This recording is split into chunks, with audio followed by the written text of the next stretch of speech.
Well, hello, how are we getting on? Back again with the match review of our game against Millwall, where it's finished Sunderland 0, Millwall 1.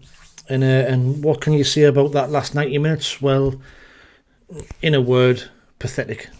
I've never seen a first half so lacking in quality, so lacking in energy, so lacking in ideas.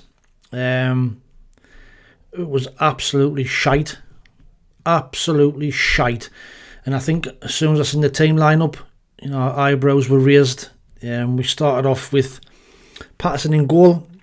We had a back three of O'Nien, Ballard and Adji Alicia, with wing backs Pembele and Callum Styles. Tria Hume dropping to the bench. In midfield, we had Job and Pierre Ekwa, with rumours that Dan Neil has a knee injury, going to be out until the end of he's not going to play again this season, which is a blow. On the wings, we had Jack Clark and we had Chris Rigg. And up front, we had a surprise appearance from Mr. Bradley Dack.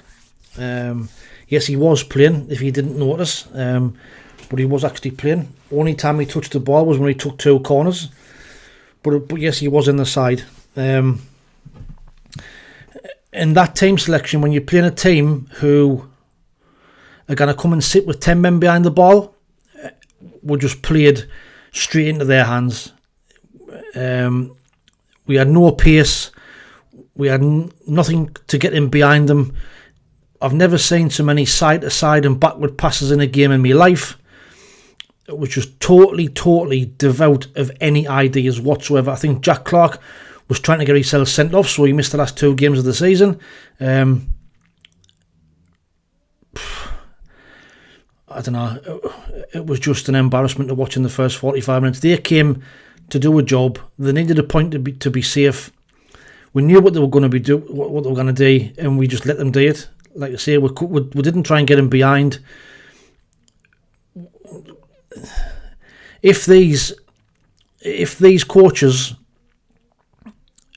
and what Speakman's putting so much faith in, and he wants them to be there next season, and God help us, because like I've been saying, I sound like a broken record, but they're not good enough. And if these are the coaches what's training these players day after day, week after week, to put in performances like that, then surely to God, they've got a gun.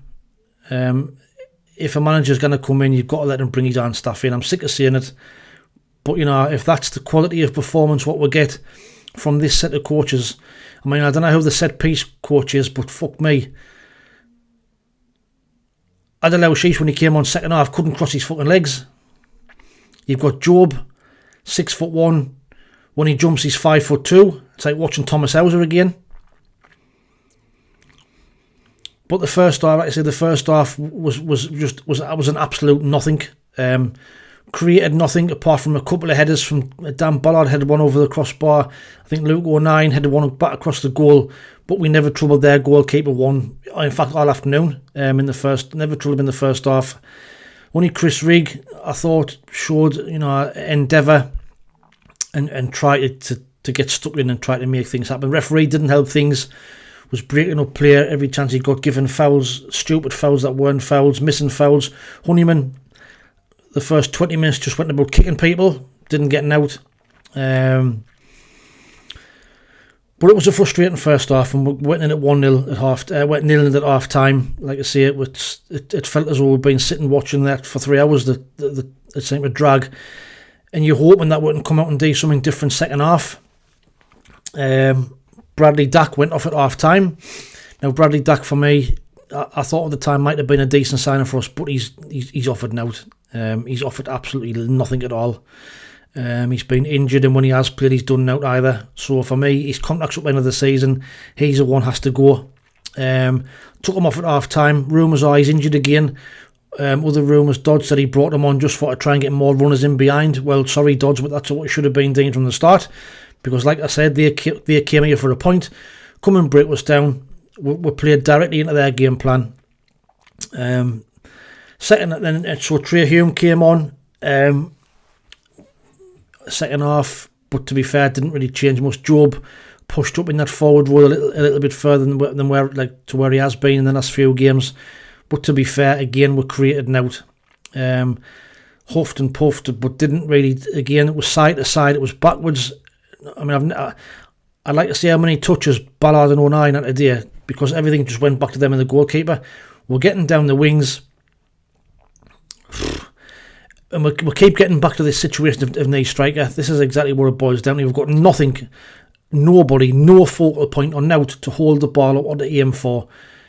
We've got nout at all, and that's why it's got to keep on coming back.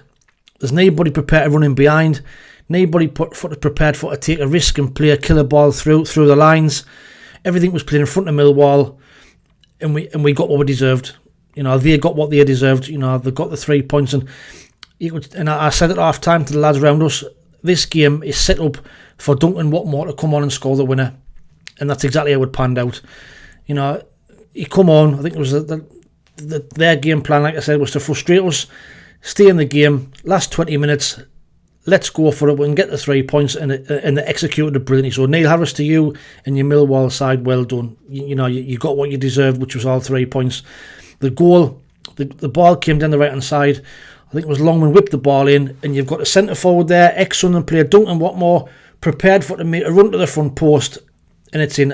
I don't know whether it's his goal or whether it's Dan Ballard's. They both went for the ball. I think it's Watmore's goal, but fair play to him. He's got the centre forward instincts. Ran across the near post and gets on the end of it.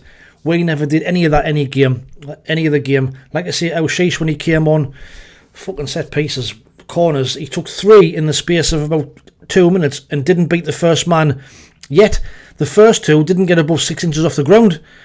And saying that if these are the standard of our coaches, set piece coaches, and God knows what, numerous times in the game, Anthony Patterson, for once, gets the ball, catches it, and runs out the edge of the box looking for urgency. We've got an out to aim for. Nobody running wide. Now through the middle to throw a long ball into. It's just shite. You know, you didn't mind getting beat when players are trying, but that today was, yes, it was a typical end of season game, but we offered absolutely nothing. Absolutely shite all. And it was another embarrassing defeat, another shocking performance. And Dodds come out and states the obvious after the game, we didn't create enough chances. Well, fucking hell, no shit, Sherlock, you know.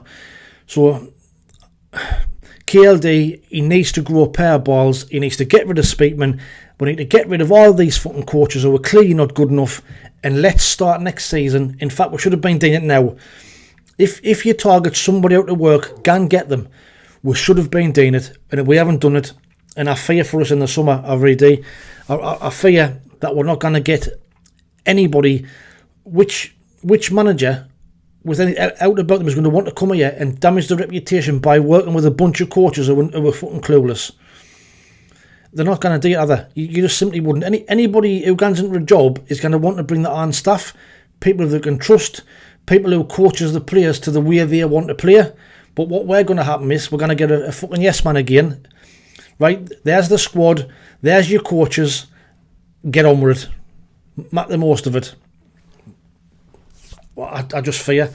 I wouldn't be surprised if they give it to Dodds. I really wouldn't. He's a cheap option.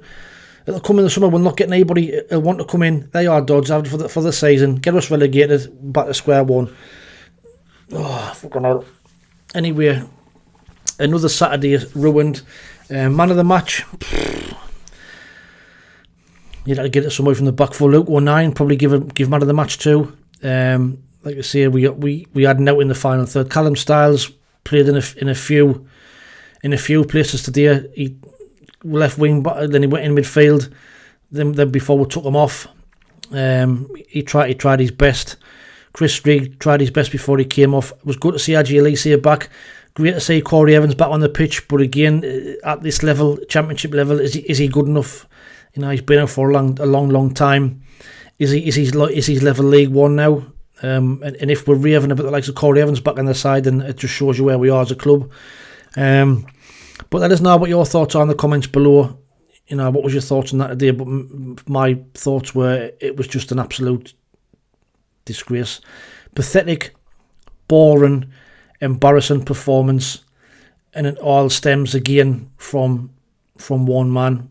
and I'm not going to go on about any more, but you know my thoughts. But let us know what your thoughts on the comments below. Who was your player of the match? Where do we go from here? You know, what's your thoughts on this manager situation? Whether they're not going to be able to bring the Iron staff in. Fucking never heard an out like it in my life. I really haven't. Because Speakman wants to be loyal to his cronies who he's got in the job already, who are clearly just shit. But anyway, enjoy your Saturday night. Watch out for the match preview coming out for the Watford game, which will be coming out probably Wednesday or Thursday. But until the next one, as always, thanks for watching. Take it easy, stay safe, and we'll speak soon. Ta-ra.